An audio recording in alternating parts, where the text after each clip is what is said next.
Okay, good evening. So we have done till expression for centripetal acceleration. Now we'll proceed with.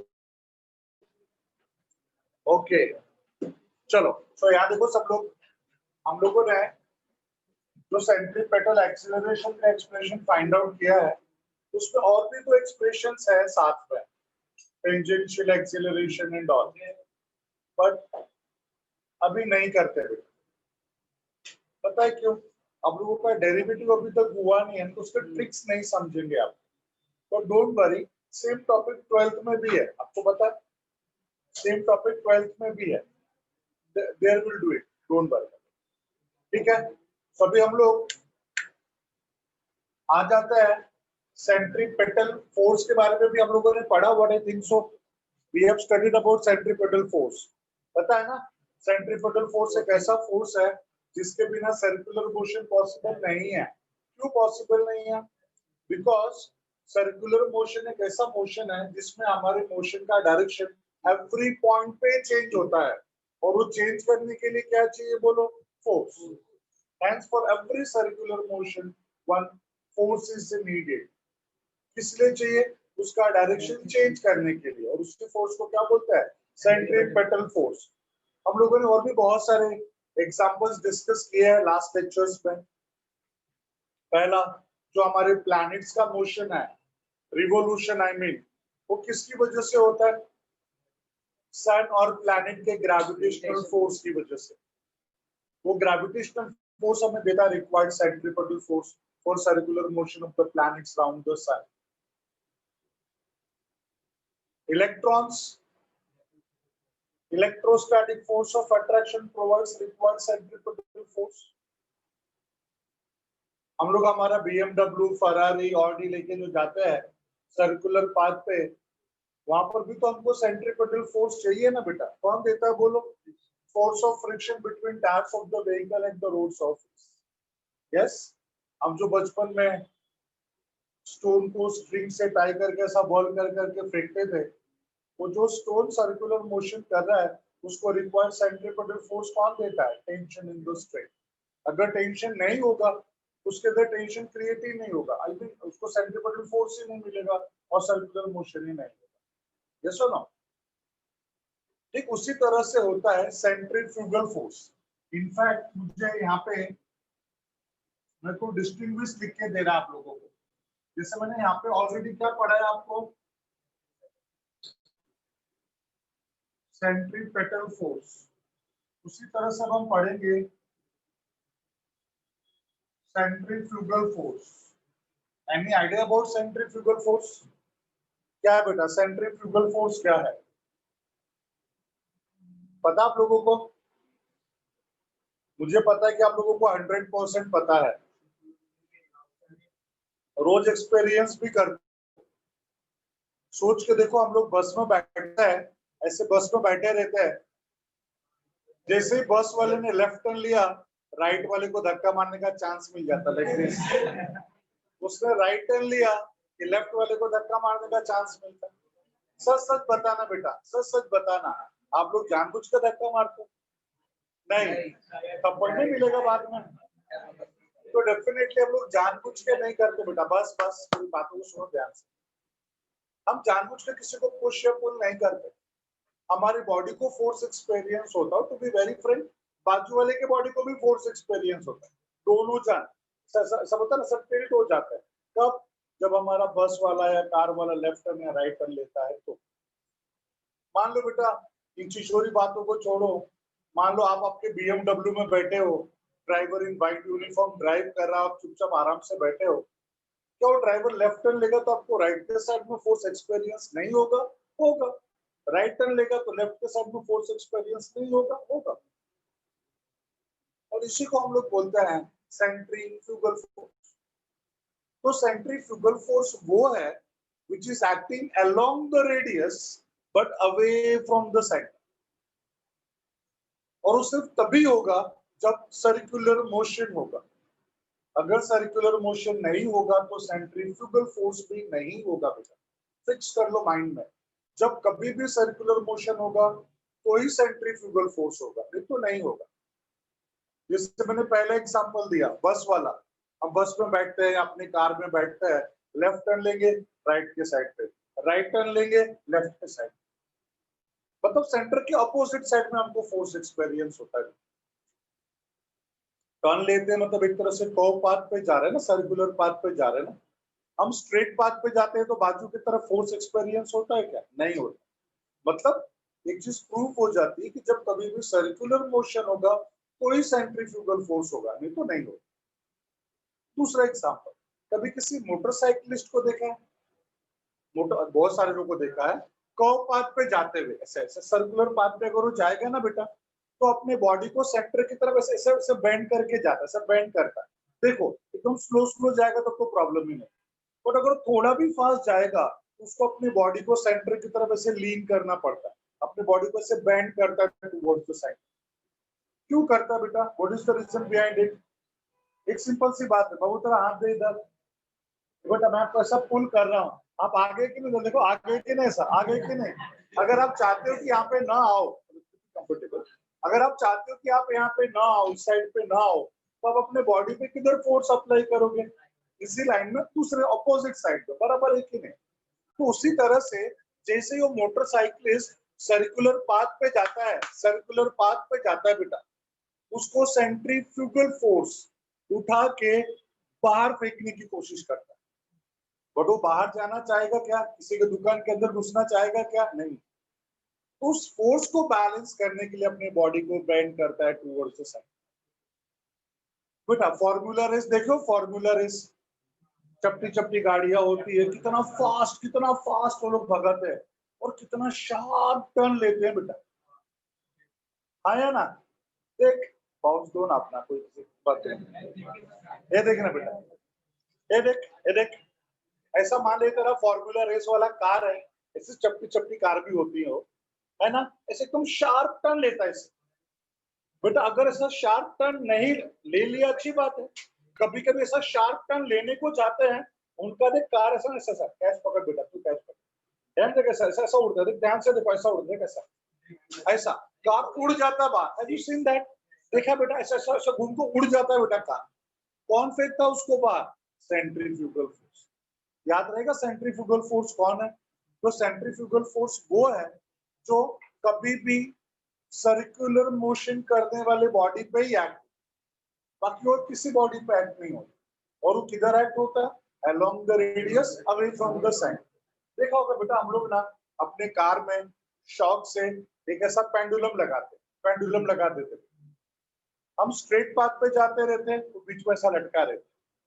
हम लोग ऐसा right के side पे, ऐसा लेफ्ट साइड, लेफ्ट में टर्न लेंगे ना बेटा, ऐसा राइट के साइड पे ऐसे चला जाता है, ऐसा राइट के साइड, और राइट टर्न लेते हैं ना, वो लेफ्ट के साइड में चला जाता है। कौन लेके जाता है उसको?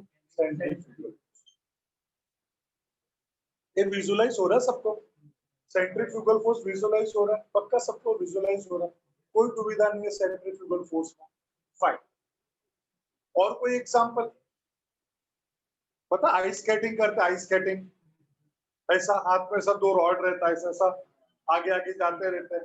उनको बेटा अगर ऐसा लेफ्ट में जाने का रहेगा ना, तो क्या करेंगे बेटा बोलो? एट द सेम टाइम अपने बॉडी को ऐसा ऐसा टिल्ट भी करते हो लोग, ऐसे अपने बॉडी को ऐसा टिल्ट भी करते हो लोग, ऐसा टिल्ट भी करते हैं अपने बॉडी को।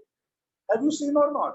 क्यों टिल्ट करते हैं? वो सेंट्रीफ्यूगल फोर्स को काउंटरैक्ट करने के लिए, वो सेंट्रीफ्यूगल फोर्स को काउंटर अटैक करने के लिए, भाई तो उधर उस फोर्स की वजह से उड़ ना जाओ, इसके लिए वो लोग अपने बॉडी को टिल्ट करते हैं। तो जो मैंने एग्जांपल बताया, ये सारे डीमेरिट्स है सेंट्रीफ्यूगल फोर्स। हम कोई घाई घाई में जाना और कर्व पाथ पे हाई स्पीड से ही गए, पता चला कहीं और पहुंचने के लिए कहीं और पहुंच गए, गाड़ी का एक्सीडेंट, उड़ जाएगा ना बेटा गाड़ी। तो बेटा ये सब क्या है? एक तरह से ड्रॉबैक है, एक तरह से डीमेरिट्स है, बट इसके मेरिट्स भी हैं बेटा, इसके फायदे भी हैं, सिर्फ नुकसान ही नहीं है, फायदे भी हैं। पहला फायदा, आज घर पे जाके चेक करना अपने घर का washing machine, washing machine check करोगे ना बेटा घर पे जाने के बाद, छोटे डाले बक, सुन पहले मेरी बात, बेटा सुन ना पहले, तू सुनने से पहले दूसरे को बताने चला जाता है। मेरे मन पे कंट्रोल रख, तो उड़ जाएगा नहीं तो किधर, प्लीज बस यहाँ देखो। सो अपने घर के वॉशिंग मशीन को देखना बेटा ध्यान से, जो आपका घर का वॉशिंग मशीन का जो अंदर का टब रहता है उसमें छोटे छोटे होल्स रहते हैं। कपड़े धुलते समय तो कोई प्रॉब्लम नहीं, बट जब कपड़े सुखाने रहते हैं उस टब को बहुत फास्ट स्पीड के साथ घुमाता है, अंदर बहुत फास्ट स्पीड के साथ घूमता है हमारा टब। तो बहुत फास्ट स्पीड के साथ घूमेगा, उसके अंदर के जो कपड़े रहेंगे उनके ऊपर कौन सा फोर्स एक्ट होगा, सेंट्रीफ्यूगल फोर्स।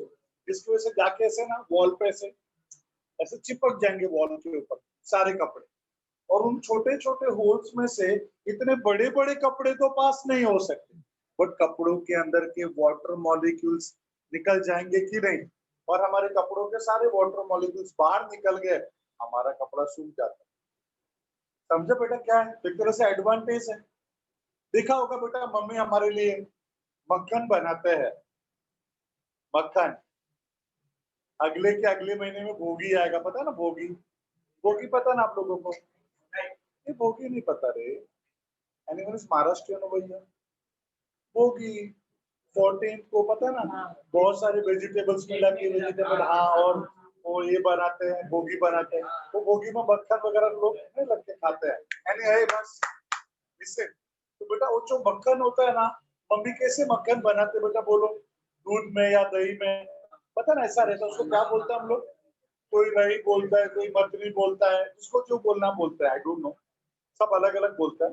बेटा उसको सिर्फ ऐसे ऐसे करते हैं ना, थोड़ी देर में बेटा ना उसमें से देख ऐसे ऐसे ऐसे मक्खन बाहर आता है, सब फ्लोट होने लगता है।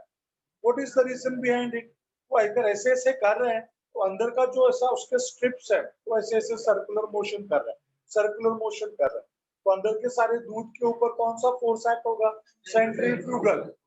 और जिस तरह से कपड़ों के अंदर के वाटर मॉलिक्यूल्स बाहर निकल जाते हैं, उसी तरह से दूध के अंदर का घी भी बाहर निकल जाता है ड्यू टू सेंट्रीफ्यूगल फोर्स। तो ये जो क्रीम बाहर निकाला जाता है दूध में से on the basis of centrifugal force.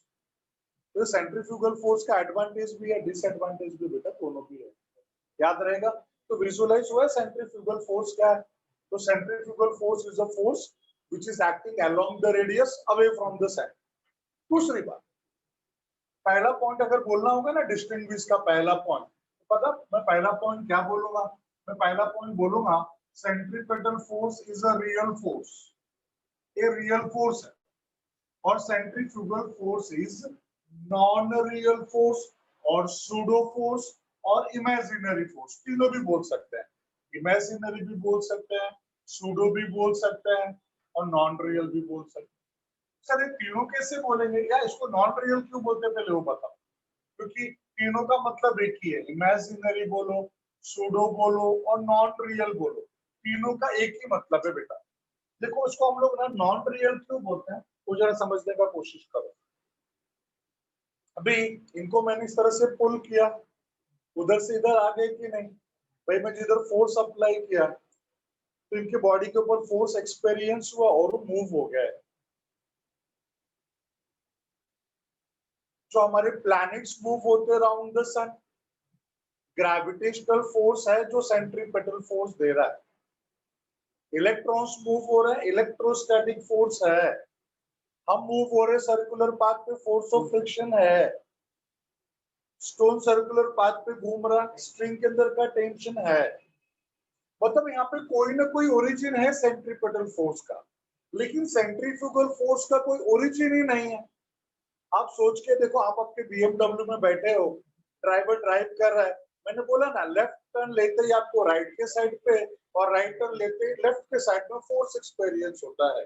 आप खुद सोच के देखो, आपके बाजू में कोई बैठ के आपको पुश या पुल कर रहा है क्या, नहीं कर, कोई आपके बॉडी पे फोर्स एक्सर्ट नहीं कर रहा है, उसके बावजूद भी आपको फोर्स एक्सपीरियंस हो, तो कोई भूत नहीं है, वो आपका सेंट्रीफ्यूगल फोर्स, जो कब एक्ट होगा, जब सर्कुलर मोशन हो।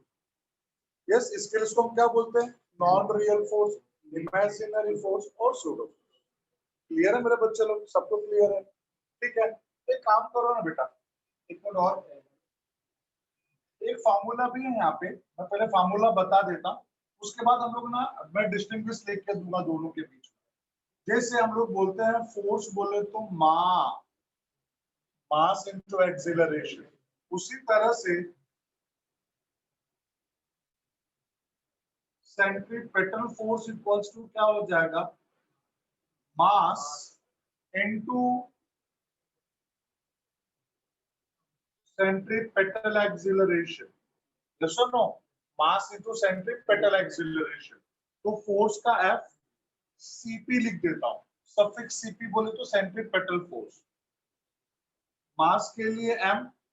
अब सेंट्रीपेटल एक्सीलरेशन के आपके पास तीन फॉर्मूले है, एक नहीं दो नहीं तीन फॉर्मूले बच्चे लोग याद करो। कौन कौन सा, V square by R M as it is, R omega square M as it is V omega. याद आ रहा है, याद आ रहा है, तो ये फॉर्मूले। और वही हमारा सेंट्रीफ्यूगल फोर्स भी होता है, वही सेम फॉर्मूला किसके लिए होता है, सेंट्रीफ्यूगल फोर्स। जो सेंट्रीपेटल होता है वही centrifugal, it towards the centre act होता है, away from the centre act.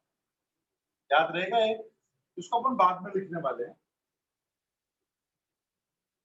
आप बोलोगे, थोड़ा भी अगर ध्यान से मेरी बातें सुनी होगी आप लोगों ने, तो छोटा सा पॉइंट आपके मन में जरूर आएगा कि सर फिर तो आप कुछ गलत बोल रहे हो। आप क्या बोल रहे हो, सेंट्रीपेटल और सेंट्रीफ्यूगल दोनों सेम है। सर अभी अभी आपने बताया सेंट्रीपेटल एक्ट होता है टुवर्ड्स द सेंटर और centrifugal away from the centre. अगर सोरो दोनों इक्वल रहेंगे तो एक दूसरे को बैलेंस करके रखेंगे, फिर सेंट्रीफ्यूगल फोर्स उठा के बाहर फेंकता कैसे है फिर, बराबर है कि नहीं। ये बेटा एक लिमिट तक, एक स्पीड, एक लिमिट होता है बेटा, उस लिमिट तक जितना भी हमारे बॉडी पे सेंट्रीपेटल फोर्स होगा उतना ही सेंट्रीफ्यूगल फोर्स होगा। और उस लिमिट के बाद जब आपका स्पीड बढ़ने लगेगा तो सिर्फ सेंट्रीफ्यूगल बढ़ेगा और सेंट्रीपेटल नहीं बढ़ेगा, मतलब फिर सिर्फ बाहर का ही फोर्स बढ़ेगा और उठा के हमको रोड के बाहर फेंक देगा। यही रीजन है, कभी भी किसी भी हिल स्टेशन पे जाओ, सर्कुलर पाथ पे जाओ, वहां पे लिखा रहता है your speed limit is this much. तो अगर उससे ज्यादा स्पीड के साथ जाओगे तो सेंट्रीफ्यूगल उठा के तुमको खाई के अंदर फेंक देगा, किसी की दुकान के अंदर फेंक देगा। इसके लिए बेटा हम लोगों को वहां पे स्पीड के अंदर ही जाना पड़ता। अब आप बोलोगे सर वो स्पीड कैसे पता चलता है, उसका भी फॉर्मूला है बेटा, उसका भी फॉर्मूला अपन डिराइव करेंगे, इसी टॉपिक में उसका भी फॉर्मूला, ठीक है। तो अब आगे बढ़े बेटा, ये फॉर्मूला याद रहेगा आप लोगों को, और ये फॉर्मूला कहाँ से है वो भी बात का है। सिर्फ क्या यहाँ पे मैंने यूज किया, पीछे पड़ा हुआ सेंट्रीपेटल एक्सीलरेशन का फॉर्मूला, तीन फॉर्मूले थे ना बेटा, V square by R omega square और वी ओमेगा। उस एक्सीलरेशन को मास से मल्टीप्लाई कर दिया मैंने, तो हमारा सेंट्रीपेटल फोर्स हो, और एक लिमिट तक उतना ही हमारा सेंट्रीफ्यूगल फोर्स भी होता है, ठीक है। तो यहाँ पे कुछ डाउट है किसी को, अब आगे बढ़े हम लोग, चलो तो हेडिंग डालो, distinguish between centripetal and centrifugal force. Distinguish between centripetal and centrifugal force.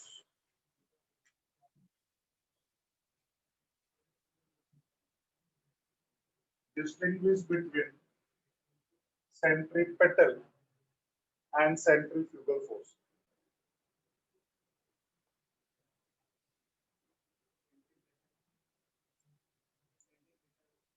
Centripetal and centrifugal. उसके नीचे बेटा एक लंबा लाइन मार दो, बहुत लंबा नहीं, 4 5 6 पॉइंट लिखना है, 5 6 पॉइंट बस। लंबा लाइन मार लो, एक तरफ लिखो सेंट्रीपेटल फोर्स, बाजू में लिखो सेंट्रीफ्यूगल फोर्स।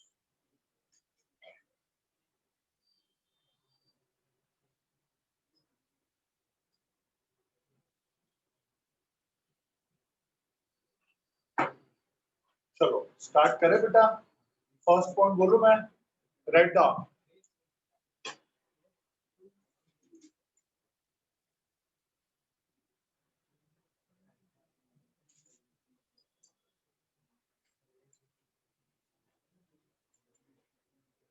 यहाँ पे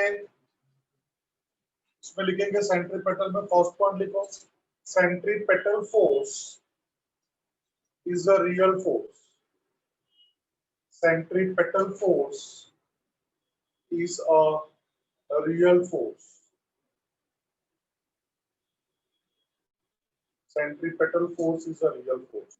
Then दूसरा लिखो, दूसरा मतलब इधर इधर लिखो बेटा, इधर फर्स्ट पॉइंट लिखो सेंट्रीफ्यूगल में, centrifugal force,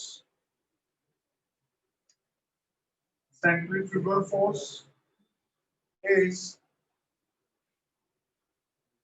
non-real force, non-real force or pseudo force, ऐसा pseudo force, PSEUDO, P silent है, pseudo force और इमेजिनरी फोर्स, तीनों में से कुछ भी बोलो बेटा एक ही बात है, non real force, pseudo force और इमेजिनरी फोर्स। डन। इसमें दूसरा पॉइंट लिखो बेटा, सेंट्रीपेटल में दूसरा पॉइंट लिखो, centripetal force is responsible, centripetal force is responsible for circular motion. Centripetal force is responsible for circular motion. Is responsible for circular motion.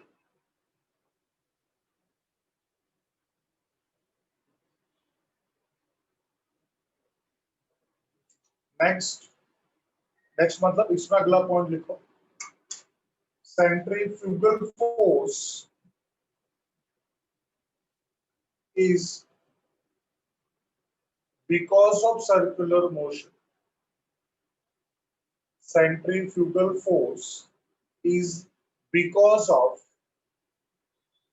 of circular motion. Because of circular motion.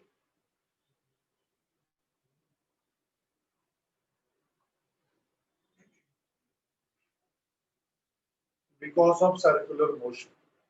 बराबर है बाबू? Because of circular. समझा ना?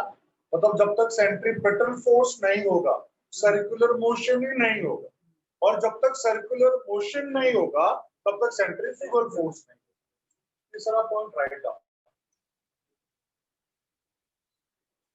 Centripetal force is acting.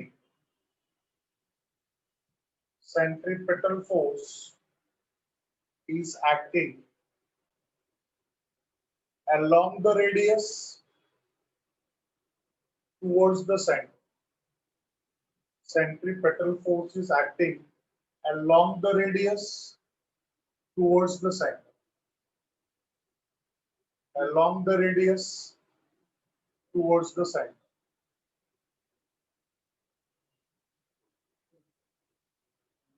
बाजू में क्या लिखोगे बेटा, बोलो।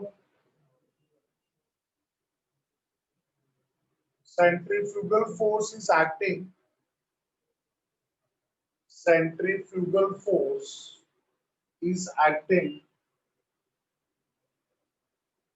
Centrifugal force is acting along the radius away from the center. Along the radius away from the center.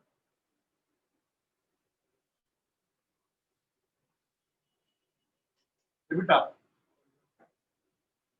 3 point हो गए सबके। Fourth point write down, fourth point, centripetal force exists. Centripetal force exists in inertial frame of reference. Inertial frame of reference. Centripetal force exists in inertial frame of reference.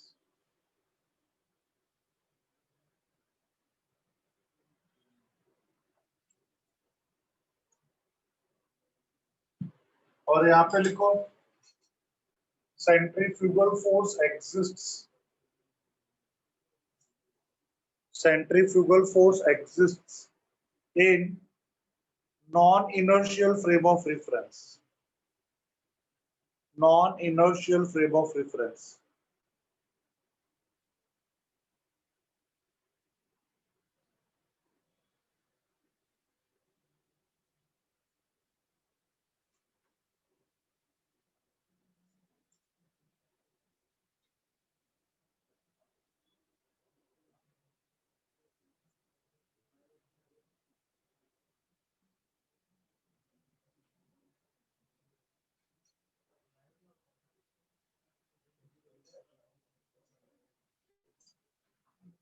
Okay okay, so हम लोगों ने क्या पढ़ा भाई? Distinguish पूछोगे ना, inertial और non inertial frame क्या होता है? ओके, देखो यहाँ पे जब सुनो सब ध्यान से, हम पहली बात तो फ्रेम ऑफ रेफरेंस ही क्या होता है, what is the frame of reference. उसके बाद पॉइंट आता है ना कि इनर्शियल फ्रेम क्या है और नॉन इनर्शियल फ्रेम क्या है। ये बेटा जो जहां बैठा है या जो जहां खड़ा है, जो जहां है वही उसका फ्रेम ऑफ रेफरेंस। वैसे हाँ बोल सकते, जैसे बेटा आप लोग देखो, आप लोगों का फ्रेम ऑफ रेफरेंस अलग है, मेरा फ्रेम ऑफ रेफरेंस अलग है। क्यों क्यों? क्योंकि बेटा आप लोग स्टूडेंट होगा सर, बराबर है कि नहीं? ऐसा कुछ नहीं है, ऐसा कुछ नहीं है। आप लोगों का फ्रेम ऑफ रेफरेंस अलग है और मेरा फ्रेम ऑफ रेफरेंस अलग है, इसलिए क्योंकि अगर इस पेन को अगर ऐसा फेंकू, मैं ऐसा फेंकू, थ्रो करूं आप लोगों की तरफ, तो इस पेन का जो मोशन है उसको मैं कैसे डिस्क्राइब करूंगा? मैं बोलूंगा this pen is moving away from me, और आप लोगों का क्या स्टेटमेंट होगा?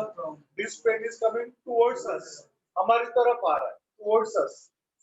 तो बेटा एक ही ऑब्जेक्ट के मोशन को आप भी डिस्क्राइब कर रहे हो, मैं भी डिस्क्राइब कर रहा हूँ, बट आपका डिस्क्रिप्शन अलग और मेरा डिस्क्रिप्शन अलग है, मतलब आपका फ्रेम ऑफ रेफरेंस अलग और मेरा फ्रेम ऑफ रेफरेंस अलग। ये समझा मेरा पॉइंट? ये बेटा जो आप लोगों के लिए 9 है वही मेरे लिए 6 है, जो आप लोगों के लिए ऐसे 9 है वो ऐसे मेरे लिए 6 है। ये सुनो, मतलब आप लोगों का फ्रेम ऑफ रेफरेंस अलग हो गया, मेरा फ्रेम ऑफ रेफरेंस अलग हो गया। और ऐसा देखा जाए तो आप सब लोगों का भी फ्रेम ऑफ रेफरेंस अलग अलग ही है। ये दोनों को ले लो बेटा, अगर एक पेन को इन दोनों के बीच में से फेंकू तो ये बोलेंगे sir this pen is moving from my right hand side, ये बोलेंगे sir this is moving from left hand side. तो फ्रेम ऑफ रेफरेंस तो इनका भी अलग है। मतलब ना इस तरह से देखा जाए तो किसी भी दो पॉइंट का फ्रेम ऑफ रेफरेंस कभी सेम हो ही नहीं सकता, सबका अपना अलग अलग फ्रेम ऑफ रेफरेंस है। तो एक फ्रेम ऑफ रेफरेंस समझा, पूरे कोऑर्डिनेट सिस्टम में या कहीं पर भी जो जहां है वही उसका फ्रेम ऑफ रेफरेंस है। अब ये दो तरह का होता है, inertial frame, non inertial frame.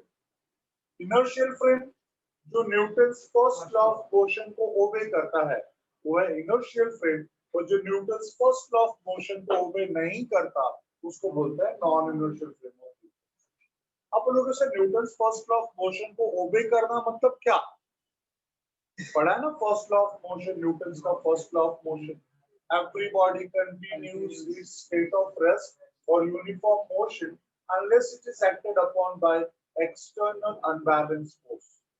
इसका मतलब है अगर कोई बॉडी रेस्ट में है तो रेस्ट में ही रहना चाहेगा या रेस्ट में ही रहेगा जब तक उसके ऊपर कोई फोर्स एक्ट नहीं होता, और कोई बॉडी अगर मोशन में है तो फिर मोशन में ही रहेगा जब तक उसके ऊपर कोई फोर्स एक्ट नहीं होता।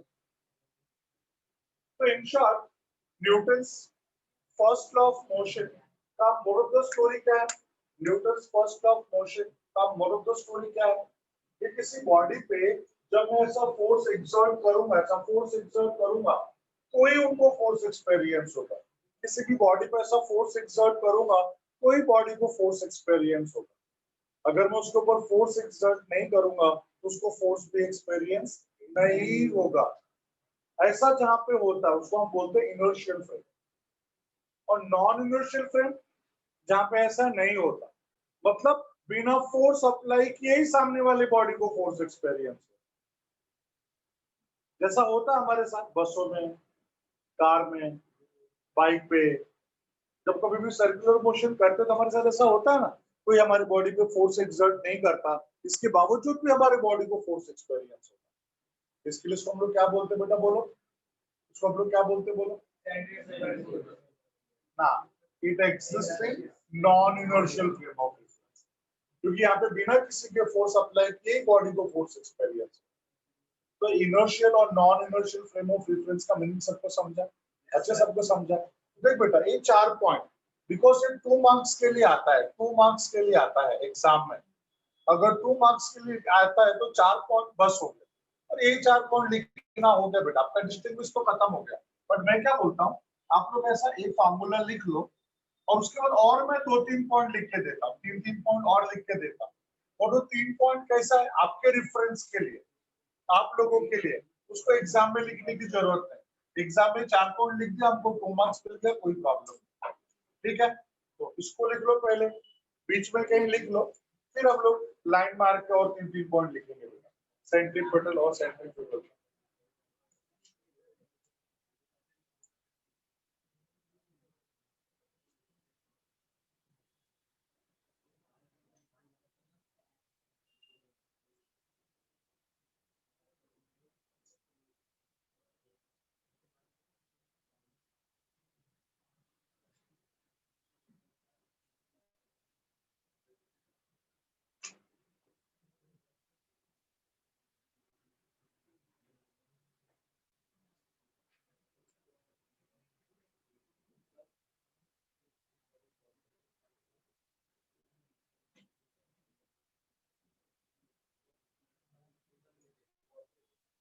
FCP, F suffix CP, मतलब सेंट्रीपिटल फोर्स ऐसा है।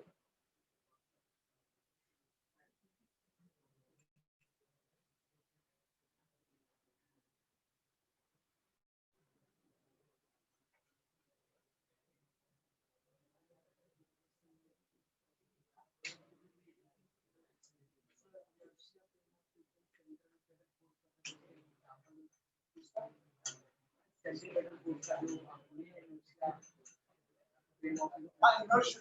अरे बेटा जो चारों एग्जांपल दिया मैंने, वो चारों में कोई ना कोई फोर्स एक्ट हो रहा है, कोई तो सेंट्रीपिटल फोर्स है। बिना फोर्स अप्लाई किए फोर्स क्रिएट हुआ क्या? जैसे ग्रेविटेशनल फोर्स है, तो वही उसको देता centripetal. Electrostatic force of attraction, वही देता है। डन। चलो अब सुनो मेरी बात, यहाँ देखो साहब, स्कैलर्स वेक्टर्स दिमाग में है ना, पक्का दिमाग में है ना? ठीक है, इन फॉर्मूलेस को याद रखो, दिमाग में मैं लिख रहा हूँ।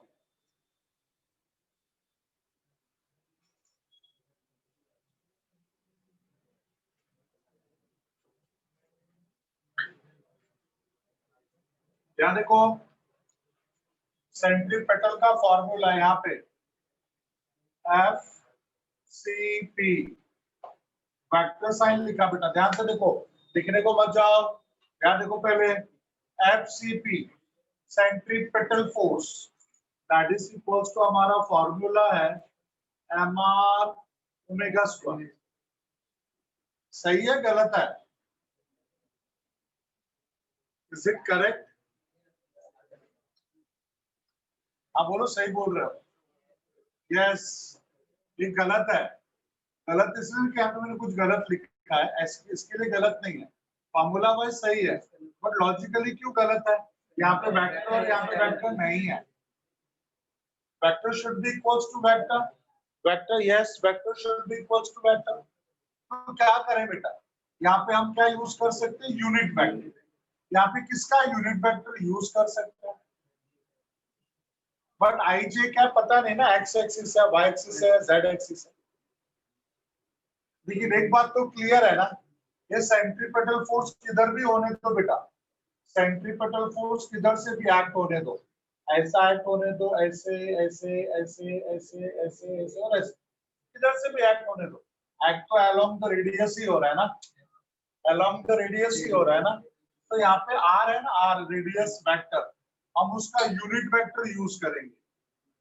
ये हो गया मैग्नीट्यूड, और डायरेक्शन के लिए I will use R cap. क्या यूज करेंगे बेटा बोलो, आर कैप। आर कैप क्या है, यूनिट वेक्टर। यूनिट वेक्टर क्या देता है, डायरेक्शन।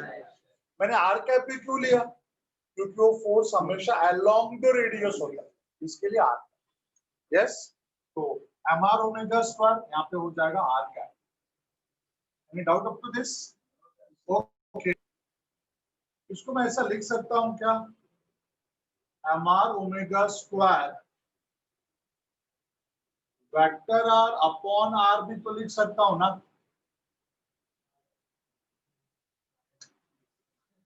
अरे ये हमारा डेफिनेशन है, unit vector of a vector. Unit vector of a vector is defined as the ratio of given vector to its magnitude. पढ़ा है, ऐसा क्या डरा रहे हो मुझे बेटा, पढ़ा है आप लोगों ने, पढ़ा है। वैद्यनाथ का शंख पुष्प किया करो। ये देखो वेक्टर ए, मान लो कोई भी vector A, A equals to A, तो मैं नहीं लिख सकता बिकॉज ये वेक्टर और स्केलर है। पर अगर मुझको दोनों को इक्वल लिखना है, यहाँ पे एक यूनिट वेक्टर यूज करना पड़ेगा। वेक्टर ए का डायरेक्शन बोले तो यूनिट वेक्टर, तो ये वेक्टर है बिकॉज ये मैग्नीट्यूड है, डायरेक्शन दोनों मिला के वेक्टर। ये मैग्नीट्यूड और ये यूनिट वेक्टर है। यूनिट वेक्टर वो होता है जिसका मैग्नीट्यूड इज 1, ये तो पता है। अगर उसका मैग्नीट्यूड 1 है, 1 मल्टीप्लाई बाय ए ही रहेगा। यहाँ पे क्या बच गया, सिर्फ डायरेक्शन।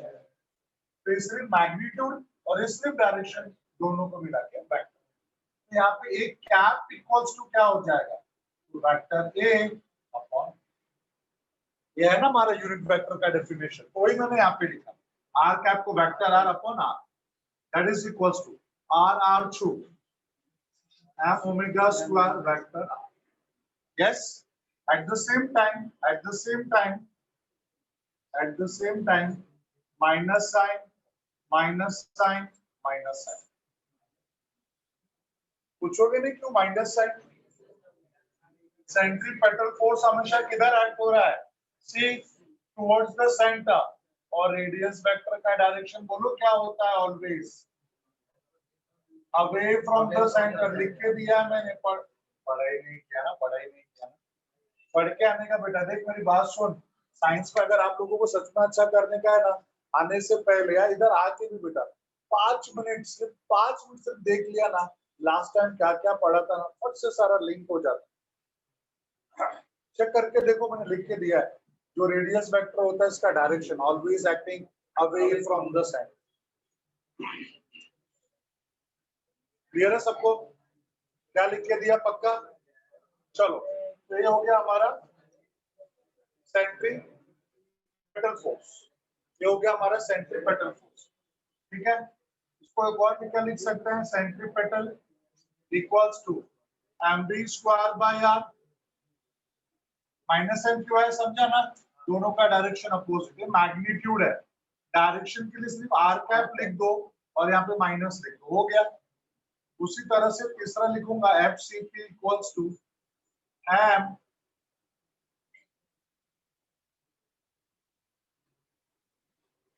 बोलो बोलो बोलो, omega cross B, omega cross B, MB omega formula है ना बेटा, और यहाँ पे ओमेगा क्रॉस बी। आप बोलोगे सर यहाँ पे माइनस नहीं आएगा, तो बोलूंगा यहाँ पे माइनस नहीं आएगा। आप बोलोगे सर अच्छा नहीं लग रहा, सबको माइनस, इसको माइनस नहीं, इसको भी माइनस लिखो ना, लिखो ना बेटा, किसने मना किया?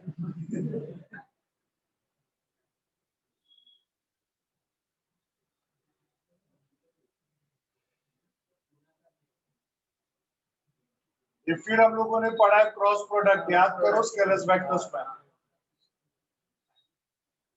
आया ना? ये सबको समझ में आ रहा है बेटा? तो अगर ओमेगा क्रॉस भी है तो प्लस होगा, बट अगर बी क्रॉस ओमेगा है तो माइनस होगा। ये नहीं जानना चाहोगे कि ओमेगा क्रॉस बी है तो प्लस ही क्यों माइनस क्यों नहीं? जानना चाहते हो, देखना चाहते हो? लास्ट टाइम मैंने बताया था, फिर से देखो एक बार। एक काम करो, किसके किसके बीच में बात हो रही है? फोर्स, ओमेगा और बी, तीनों को एक ही जगह पे ड्रॉ करो बेटा, एक ही पॉइंट पे ड्रॉ करो तीनों को। ये सर्कुलर पाथ है, बराबर है। समझो ये वाला पॉइंट सिलेक्ट कर लिया, हमारा पार्टिकल कैसा मूव हो रहा है? Anti clockwise sense, anti clockwise sense में। ध्यान से देखना बेटा, एंटी क्लॉकवाइज सेंस में, बराबर है।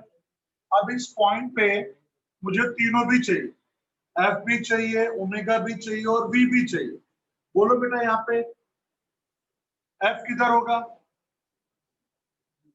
Towards the centre. वी किधर होगा? Velocity along the tangent. और ओमेगा किधर होगा बेटा? बोल। आउटवर्ड्स। ऐसा ही होगा ना ओमेगा? ऐसा ही होगा ना? पक्का ना? यहाँ देख बेटा, पेन दिखाओ अपना अपना।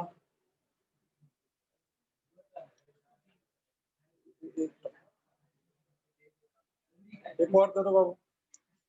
ये देखो, ये 3 पेन है बेटा, 3 पेन है। ध्यान से देखो यहाँ पे सब लोग। ये देखो इधर, ये है तुम्हारा V, ऐसे V है। ये तुम्हारा हो गया ओमेगा, ऐसे ओमेगा। और फोर्स किधर? इस तरफ। ऐसा ऐसा ही है ना बेटा? चेक करो, मैंने कुछ भी रॉन्ग किया है क्या? चीटिंग किया क्या कुछ भी मैंने?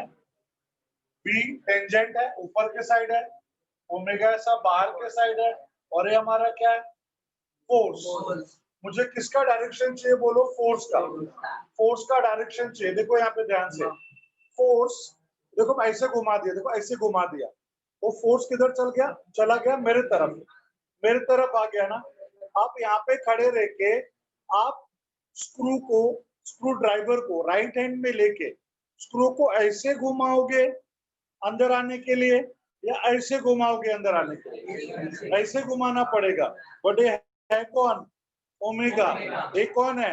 बी। ऐसे घुमा रहे मतलब ओमेगा क्रॉस बी, तब फोर्स का डायरेक्शन मिल रहा है बेटा, ओमेगा क्रॉस बी फोर्स का। इसके लिए हमने प्लस साइन लिखा। और अगर मैं बोलता हूँ वी क्रॉस ओमेगा, वी को ओमेगा की तरफ घुमाओगे तो एंटी क्लॉकवाइज घूमेगा, स्क्रू बाहर के साइड पे आएगा, मतलब इसका अपोजिट डायरेक्शन। इसके लिए यहाँ पे देखो क्या आ गया? माइनस। अपोजिट का मतलब माइनस ना बेटा। ये सबको समझा मेरी बात? अच्छे सबको समझा? श्योर? चलिए बेटा, थैंक यू। अब सुनो मेरी बात, ये आप छापोगे छापोगे, बाजू में भी छापोगे। बाजू में कैसे छापोगे बोलो? ये FCP है, ये क्या होगा? FCF, ऐसे लिखोगे। फॉर्मूला सब कुछ सेम, सब कुछ सेम। ये जो लिखा है ना A to Z सब कुछ सेम रहेगा बेटा, सिर्फ FCP की जगह पे FCF हो जाएगा। जो जो यहाँ पे माइनस है वो यहाँ पे प्लस होगा, और जो यहाँ पे प्लस हो यहाँ पे माइनस, बस इतना ही होगा। पूछो क्यों? यहाँ पे तो रेडियस वेक्टर और सेंट्रीफ्यूगल दोनों का डायरेक्शन सेम है ना, और यहाँ पे रेडियस और सेंट्रीपेटल दोनों का डायरेक्शन अपोजिट है, तो इसका अपोजिट यहाँ पे होगा। जो यहाँ पे माइनस वो यहाँ पे प्लस, जो यहाँ पे प्लस वो यहाँ पे माइनस। तो ये आपके अपने ओन अंडरस्टैंडिंग के लिए सिखाया बेटा।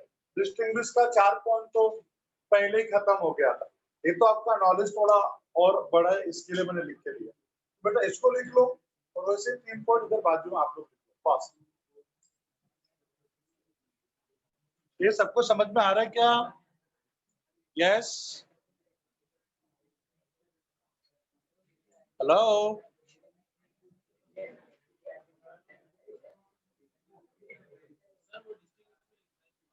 ओके, डिस्टिंग्विश में लिख लो ना बेटा। मैंने क्या बोला? डिस्टिंग्विश तो खत्म हो गया, फिर फार्मूला लिखा, उसके नीचे लाइन मार के फिर से 3 पॉइंट लिख दो बेटा। लाइन मारने में क्या दिक्कत है?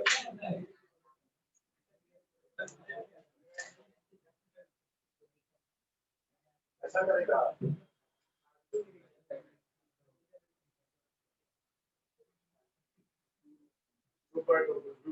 लाइन मारने में, बचपन से लाइन मारे, कैसा लाइन मारने को नहीं आया?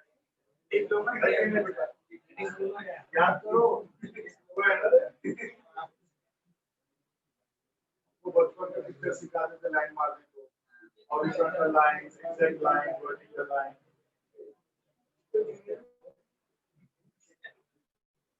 आप वही तो मैं बोल रहा हूँ, बचपन से सीख रहे लाइन मारना।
चलो डन।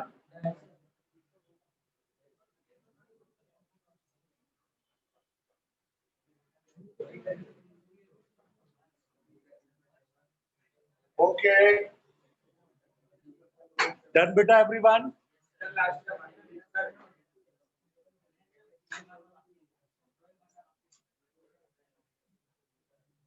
ओके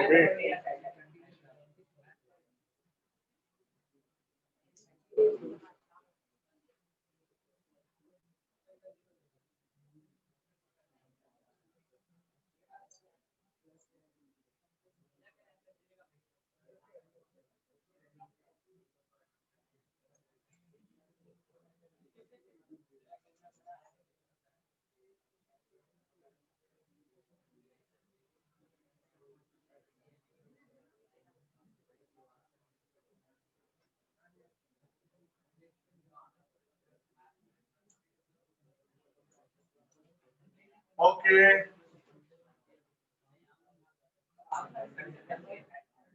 अच्छा, तो मुझे बताएगा पेंडुलम क्या होता है? What is pendulum?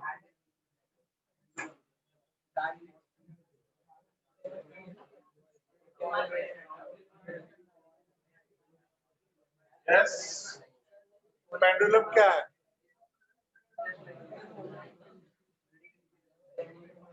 To and fro motion, to and fro motion उसको पेंडुलम बोल सकते हैं पक्का। एक बात बताओ, यहाँ पे मान लो कोई बैठा है मस्ती कर रहा है, दे दिया थप्पड़ था, उसका थोबड़ा ऐसा ऑसिलेट हो रहा है, तो भी तो टू एंड फ्रो मोशन कर रहा है, क्या उसका थोबड़ा पेंडुलम है? तो पेंडुलम क्या है? चार्जर लिखा, चार्जर कोई भी लिखा।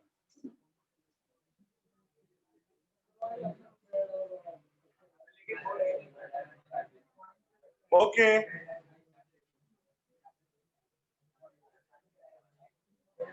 अच्छा, घड़ी के नीचे वाला बोलते हैं पेंडुलम। ओके ये देखो प्लीज, हम लोग क्या बोलते हैं, व्हाट इज द पेंडुलम? जब कोई वेरी हैवी मास, सुनना ध्यान से बेटा, वेरी हैवी मास, यहाँ पे एक मास होना चाहिए, बहुत हैवी होना चाहिए, और उसका साइज बहुत बहुत बहुत छोटा होना चाहिए। हैवी भी होना चाहिए और उसका साइज बहुत छोटा होना चाहिए, उसको हम बोलते हैं बॉब। तो when a very heavy mass called bob is suspended with the help of light, thin and inextensible string, inextensible कैसा, extend नहीं होना चाहिए, बहुत हल्का होना चाहिए, बहुत पतला होना चाहिए। तो when a very heavy mass called bob is suspended with the help of light, thin an inextensible string in such a way that another end of the string is fixed with rigid support. यहाँ पे rigid support के साथ fix कर दो और ये जो bob है अगर ऐसा to and fro motion करता है तो इसी को हम लोग क्या बोलते हैं बेटा बोलो pendulum इसी को हम लोग pendulum बोलते हैं बेटा मेरी बात सबको समझ में आ रहा है तो ये तो हमारा हो गया simple pendulum but conical pendulum क्या है क्योंकि हमको भी कॉनिकल पेंडुलम के बारे में पढ़ना है वही very heavy mass called bob suspended with the help of light thin and inextensible string but ये जो बॉब है वो ऐसे टू एंड फ्रो मोशन करने के बजाय वो ऐसे सर्कुलर पाथ पे घूमना चाहिए बेटा ऐसा सर्कुलर पाथ पे घूमना चाहिए अगर वो सर्कुलर पाथ पे ऐसे घूमता है उसको हम लोग क्या बोलेंगे बेटा बोलो conical pendulum hope you are getting this दोनों में डिफरेंस सबको समझना बेटा क्या है तो अगर कोई भी हैवी सा mass called bob suspended with the help of light thin and inextensible string in such a way that another end of the string is fixed with rigid support and bob is performing to and from motion to simple pendulum अगर वो circular motion perform करेगा तो conical करेगा सबको clear सबको चलो question लिखो last question of this topic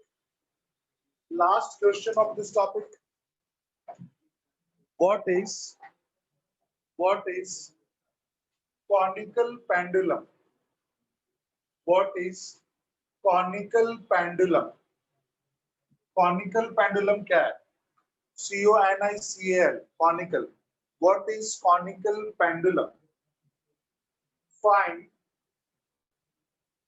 Find expression. Find expression for its time period. Find expression for its time period. Time period पता ना बेटा एक ऑसिलेशन के लिए जो टाइम या एक रिवॉल्यूशन के लिए जो टाइम लगता है उसको क्या बोलते हैं टाइम पीरियड तो हमको बताना है कॉनिकल पेंडुलम क्या है और उसके टाइम पीरियड के लिए एक्सप्रेशन फाइंड आउट करना है लिखो सब लोग बेटा लिखो find expression for conical pendulum सुन आलो बेटा तो जैसा क्वेश्चन लिखना है कि कॉनिकल पेंडुलम क्या है that is what is conical pendulum and find expression for its time period expression for its time period ठीक है ओके सब सुनेंगे यहाँ पे अभी तो सबसे पहले हम लोग क्या लिखते हैं कॉनिकल पेंडुलम क्या है तो आंसर लिखो when a very heavy mass called bob when a very heavy mass called bob bob I repeat when a very heavy mass called bob is suspended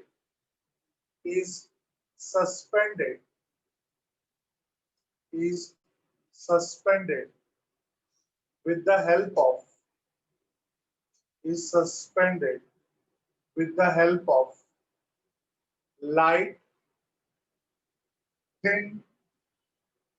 light thin and inextensible string light thin and inextensible string light thin and inextensible string in such a way that एक बार फिर से बोलता हूं light thin light मतलब हल्का thin मतलब पतला and inextensible ऐसा और एक्सटेंड नहीं होना चाहिए and inextensible string in such a way that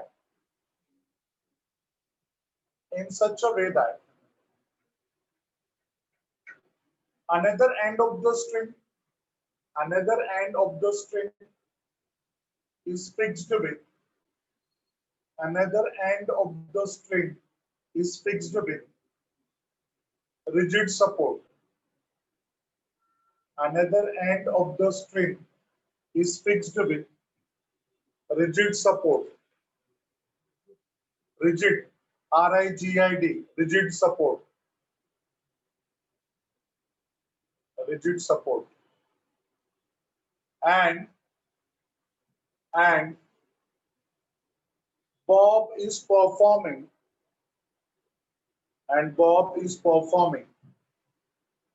circular motion, and Bob is performing circular motion, then it is called conical pendulum. Then it is called conical pendulum.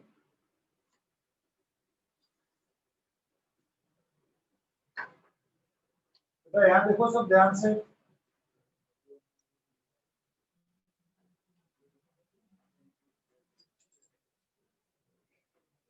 yes, see this.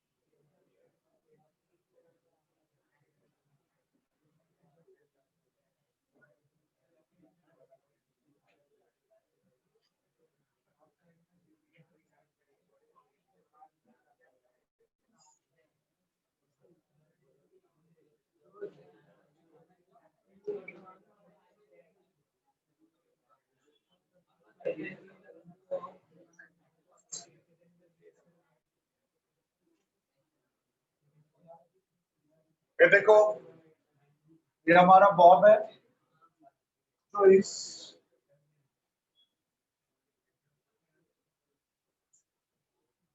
Circular path पे circular motion कर रहा है. ये rigid support. Actually, this bob is suspended with the help of light, thin, and inextensible string in such a way that another end of the string is fixed with rigid support, and this bob is performing circular motion. Fine. बेटा, ये उसका height. Height मतलब जिस plane में वो circular motion कर रहा है वहां से लेके रिजिड सपोर्ट के बीच का ये हो गया हाइट h, इसका लेंथ हो गया l, और ये भी क्या हो गया l, और जिस सर्कुलर पाथ में मूव हो रहा है उसका रेडियस हो गया r. यहाँ तक किसी कुछ डाउट है क्या? अब सोच के देखो बेटा, इस पॉइंट पे, इस पोजीशन P पे इस बॉब के ऊपर क्या क्या फोर्सेस एक्ट हो रहा है? What are the forces acting on the bob? इस बॉब के ऊपर क्या क्या फोर्सेस एक्ट हो रहा है? What are the forces acting on the bob? देखो, सबसे पहला फोर्स एक्ट होगा उसका वेट, जो किधर एक्ट होता? Downwards. Gravitational force, weight. It is always acting vertically downwards like this. Yes. और ये है mg. दूसरा, tension in the string. String के अंदर का टेंशन T जो किधर एक्ट हो रहा? Towards the rigid support. हमेशा याद रखो बेटा, tension is always acting towards the rigid support. Tension हमेशा रिजिड सपोर्ट की तरफ एक्ट होता. पूछोगे नहीं क्यों? क्योंकि होता. एग्जांपल दे सकता हूं बेटा. मान लो कोई जाए टेरेस पे और नीचे कूद जाए, स्वाई हो जाएगा. लेकिन मान ले बेटा कोई अपने बॉडी में रस्सी बांध के कूदे नीचे, कंडीशन अप्लाइड कि रस्सी का लेंथ जो है बिल्डिंग के हाइट से छोटा होना चाहिए, नहीं तो ऐसे भी स्वाहा हो जाएगा. उसका लेंथ बिल्डिंग से हाइट से कम होना चाहिए. तो बेटा बीच में हैंग हो जाएगा कि नहीं? उसका वेट किधर एक्ट हो रहा है? नीचे. और टेंशन एक्ट हो रहा है ऊपर, क्योंकि अगर टेंशन भी नीचे एक्ट होता तो आ ही जाता नीचे. बट टेंशन किधर एक्ट हो रहा? ऊपर. तभी तो उसको बैलेंस करके रखा है ना. तो हमेशा याद रखो टेंशन किधर एक्ट होता है, रिजिड सपोर्ट की तरफ। यहाँ पे रिजिड सपोर्ट की तरफ हमारा क्या एक्ट होगा, टेंशन। ठीक है, तो ये हमारा जो वेट है ये तो नीचे बराबर एक्ट हो रहा है, tension towards the rigid support act हो रहा है। अब इस टेंशन को मैं दो पार्ट में रिजॉल्व करना चाहता हूँ, दो पार्ट में स्प्लिट करना चाहता हूँ। आप बोलोगे सर आप क्यों स्प्लिट करना चाहते हो, पहले वो बताओ आप स्प्लिट क्यों करना चाहते हो टेंशन को। पहली बात, ये हमारा जो वेट है वो वर्टिकल है, वर्टिकली डाउनवर्ड्स है, और जो हमारा टेंशन है सब क्रॉस है बेटा, वो वर्टिकल भी नहीं है और हॉरिजॉन्टल भी नहीं। इसके लिए मुझे उसको रिजॉल्व करना। और एक दूसरा भी रीजन सोचो ना बेटा, ये देखो बैग दो बाबू आपका, ये देखो ये जो बैग है ऐसा बैग है, यहाँ पे इस ये जो जो हैंडल है उसके अंदर का जो टेंशन है वो दो काम कर रहा है बेटा। पहला काम क्या कर रहा है बेटा बोलो, इसके वेट को बैलेंस करके रखा है, इसे बैलेंस करके रखा है।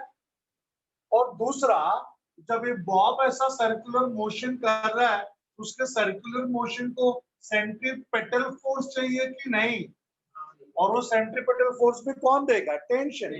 मतलब टेंशन दो काम कर रहा है बेटा। पहला काम बोलो, वेट को बैलेंस कर रहा है, उसके वेट को बैलेंस कर रहा है, और दूसरा सेंट्रीपेटल फोर्स भी दे रहा है। तो कौन सा पार्ट उसके वेट को बैलेंस कर रहा है और कौन सा पार्ट उसको सेंट्रीपेटल फोर्स दे रहा है, ये जानने के लिए हमको टेंशन को दो पार्ट में क्या करना पड़ेगा, रिजॉल्व। तो रिजॉल्व करेंगे, देखो एक वर्टिकल लाइन ड्रॉ करेंगे या, और एक हॉरिजॉन्टल लाइन ड्रॉ करेंगे, बराबर है। अब देखो एक टेंशन को दो पार्ट में रिजॉल्व करो, जिसका वैल्यू जहां पे चाहिए वहां से उसके ऊपर परपेंडिकुलर ड्रॉ करने का रहता है। ये सिखाया था ना बेटा, आज ही सिखाया था बेटा, ठीक है। इधर और एक इधर, ये हमारा क्या बेटा बोलो, A theta, A B theta, A B theta, alternate angle theta का ये 90 है बेटा, तो थीटा का ये क्या हो जाएगा, एडजेसेंट साइड। ये वाला एडजेसेंट साइड क्यों नहीं है, क्योंकि वो तो हाइपोटेनियस है, ये एडजेसेंट साइड है। और ये जो है ये वाला डॉट डॉट डॉट डॉट, ये उसका अपोजिट साइड है बेटा, ऐसे। सो थीटा का एडजेसेंट साइड ये हो जाएगा टी कॉस थीटा, और ये है अपोजिट साइड, ये हो जाएगा टी साइन थीटा। तो कॉस थीटा किसके अपोजिट में एक्ट हो रहा है, एमजी के। टी कॉस थीटा एमजी के अगेंस्ट में एक्ट हो रहा है बेटा, मतलब उसके वेट को कौन बैलेंस कर रहा है, टी कॉस थीटा। और टी साइन थीटा किधर एक्ट हो रहा है, टुवर्ड्स द मेन पोजीशन। तो ये क्या देगा, सेंट्रीपेटल फोर्स, क्योंकि centripetal force is acting towards the centre. यहाँ तक सबको क्लियर है बेटा? Yes sir. तो ये डायग्राम ड्रॉ करेंगे, कब डायग्राम बीच में बड़ा सा अच्छा सा डायग्राम ड्रॉ करो, अच्छा डायग्राम ड्रॉ करो बेटा, लाइन अच्छा मार देगा कभी भी।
ओके, चलो राइट डाउन।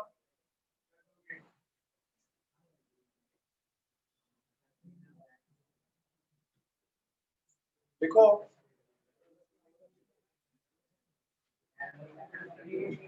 देखो, एस फर्स्ट पॉइंट लिखो, S p cos theta, as p cos theta, as p cos theta balances weight of the ball.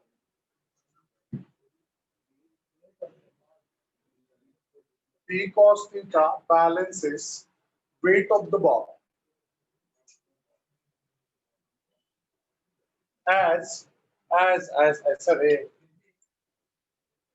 as P cos theta balances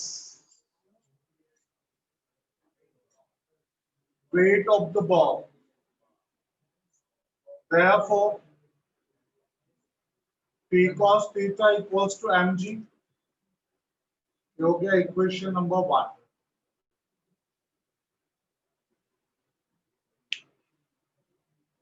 P cos theta equals to mg, equation number 1। दूसरा,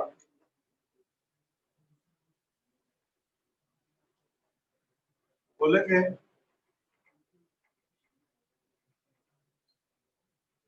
P sin theta, P sin theta, P sin theta is acting towards the center of the circular path. P sin theta is acting towards the center of the circular path, towards the center of the circular path, towards the center of the circular path, and provides required centripetal force. P sin theta is acting towards the center of the circular path and provides required centripetal force. Therefore, P sin theta provides the required centripetal force. क्या होगा? T sin theta equals to mv square by r. Weight को लिखो बात, यहाँ देखो, ये हो गया इक्वेशन नंबर 2। ठीक है, अब यहाँ पे बोलेंगे now divide equation 2 by equation 1. So T sin theta upon T cos theta sine theta मतलब क्या हो जाएगा, mv square by r। cos theta equals to क्या हो जाता है, mg। m और m छू हो गया, t और t छू हो गया, साइन बाय cos क्या हो जाएगा, tan थीटा, tan थीटा। और यहाँ पे क्या हो जाएगा बेटा बोलो, b square by rg, b square by rg। therefore b equals to क्या हो गया, under root rg tan theta. ये हमको v आया बेटा। अब बोलोगे सर आप v क्यों फाइंड आउट कर रहे हो, आपको तो टाइम पीरियड चाहिए था। क्यों, क्योंकि बेटा हमारे पास फार्मूला है speed is equals to distance upon time, तो टाइम के लिए स्पीड की जरूरत पड़ेगी ना। तो यहाँ पे कैसा लिखेंगे देखो, let T dash be the time period, let T dash be the time period. T dash क्या है, टाइम पीरियड है। किसका टाइम पीरियड, कॉनिकल पेंडुलम के रिवॉल्यूशन। टी क्यों नहीं लिखा टाइम पीरियड के लिए, बिकॉज़ ऑलरेडी टी हम लोगों ने टेंशन के लिए यूज किया। तो let T dash be the time period of conical pendulum. therefore formula क्या होगा, time is equals to distance upon speed.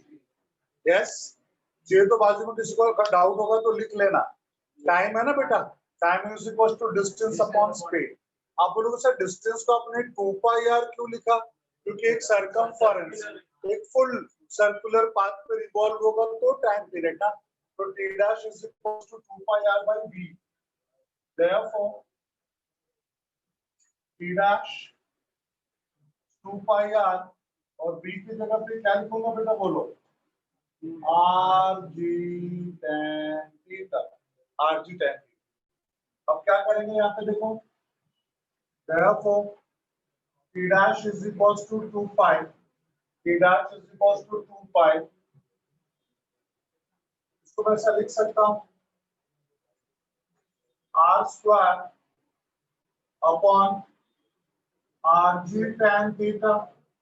2 पाई को साइड में रखा, इस r को मैंने रूट के अंदर ले लिया बेटा। तो रूट के बाहर अगर r है तो रूट के अंदर जाएगा तो क्या हो जाएगा, r स्क्वायर, क्योंकि r स्क्वायर होगा तो रूट के बाहर r हो जाएगा, बाहर r है तो r स्क्वायर, एक r से एक r छू, 2 पाई क्या बच जाएगा बेटा बोलो, r by G tan theta. देखो हमारा एक्सप्रेशन तो इधर खत्म हो गया बच्चा, हमारा एक्सप्रेशन यहीं पे खत्म हो गया, लेकिन मैं इस एक्सप्रेशन को थोड़ा और कंटिन्यू करना चाहता हूँ। इसलिए जरा ध्यान से देखो, since tan theta, what is tan theta, tan theta opposite upon adjacent, opposite क्या है r, थीटा हो जाएगा h। तो बेटा यहाँ पे मैं r की जगह पे क्या लिख सकता हूँ, h tan थीटा। तो t dash is equals to 2 pi, r की जगह पे h tan थीटा, यहाँ पे g tan theta, tan theta छू हो गया 2 पाई h बाई g। ये दूसरा फार्मूला हो गया, मतलब ये जो फार्मूला था वो r के फॉर्म में, r के फॉर्म में। जरूरी थोड़ी हमको डेटा r के ही फॉर्म में दिया होगा, अगर डेटा h के फॉर्म में दिया तो फर्स्ट जाएंगे ना बेटा, इसके लिए h का भी फाइंड आउट कर लिया। एक चीज और देखो, what is cos theta, what is cos theta, adjacent upon hypotenuse, h by l, it implies h is equals to l cos theta। तो वैल्यू रख दो, t dash is equals to 2 pi, h की जगह पे l cos theta divide by g। मतलब यहाँ पे मैंने तीनों के फॉर्म में एक्सप्रेशन फाइंड आउट किया, l के फॉर्म में, h के फॉर्म में और r के फॉर्म में। अदरवाइज हमारा डेरिवेशन तो इधर ही खत्म हो गया था। ये क्यों फाइंड आउट करके दिया बेटा बोलो, तो उनको डेटा किसी भी फॉर्मेट में देने दो, हमको आंसर आना चाहिए। Hope you are getting this. तो इसके साथ हमारा टॉपिक खत्म हो जाता है। हार्डली उसमें एक आध सम बचे हुए हैं, तो एक बार एक ही दो सम बचे हुए मेरे हिसाब से, तो एक बार ट्राई कर लेना, अपना टॉपिक खत्म। फिर नेक्स्ट टाइम मिलेंगे जब भी हम लोग, मतलब ऑफिशियली हमारा टॉपिक खत्म है। अगर कुछ नहीं समझा तो मैं आपको समझा दूंगा, ठीक है? जिसको लिखना फटाफट लिख लो इसको। बेटा ओके ओके बेटा, मैं इसका भी पिक भेज देता हूँ ग्रुप में, इसका भी पिक ग्रुप में भेज देते हैं, चलेगा? लिख लो जो है लिख लो, बाद में लिखने को नहीं होता बेटा, मोबाइल में रह जाता है। टोपी, ये टोपी हो गया बच्चा।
बाबू बाबू, एक अच्छा सा फोटो निकाल के ग्रुप में भेज देना।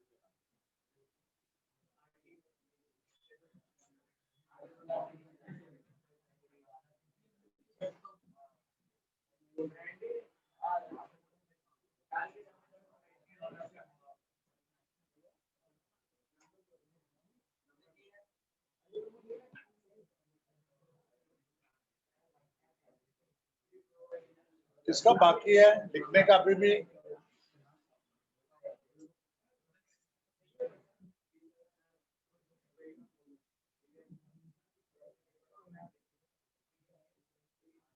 ठीक है, लिख लो।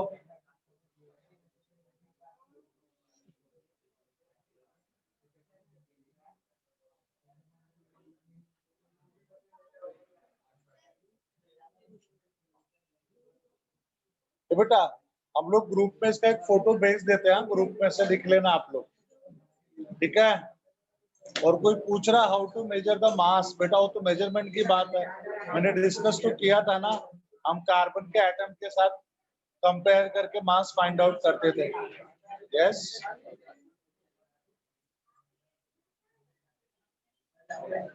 ठीक है प्रणीत, उसको तो एक बार पढ़ के देख बेटा, नहीं आएगा तो मेरे को नेक्स्ट टाइम पूछ ले, ठीक है? Okay bye.